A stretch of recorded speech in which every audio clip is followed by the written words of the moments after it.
Companhia Hahu halo instalação Bafatin Fon, unidade de nefrologia, Huri Hahu atende paciente facerang.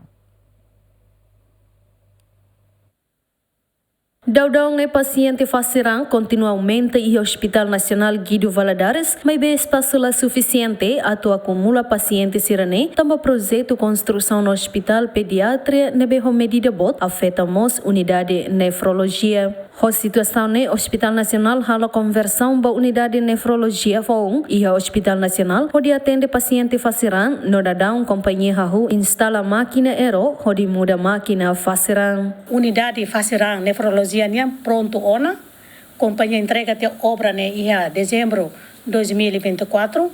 Agora companhia ne bemaka menam projeto atu hatama máquina RO facerang hatama no começa halau na instalação e a tempo badak ita sei muda unidade existe unidade nefrologia baia unidade fong ne bemaka ninia construção remata tena.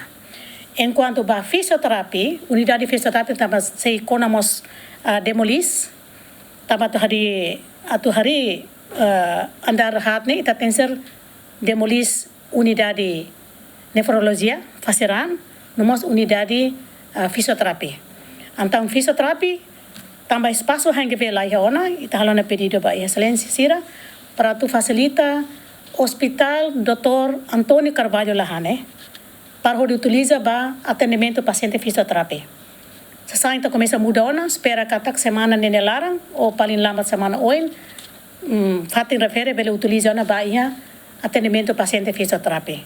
Enquanto ba ia unidade nefrologia ba ira instalação máquina RO facerang nia completo ona ia tempo badak ita sei muda no começa a ona processo demolis ba existe unidade ruane ia hangeve. Daudang ne paciente ne facerang e Hospital Nacional Guido Valadares e a unidade nefrologia hamutu katusida sanulu husi número ne mane 5 nulu resinen no feto 5 nulu resinhat husi paciente hirakne maioria transfere husi município paciente facerang sirane maioria ho idade hat nulu baletin incluímos jovem ho idade rua nolo maikrai. Daudang ne máquina facerang e Hospital Nacional hamutu sanulu resinhat Santina de Jesus Tito Silva, Giamen.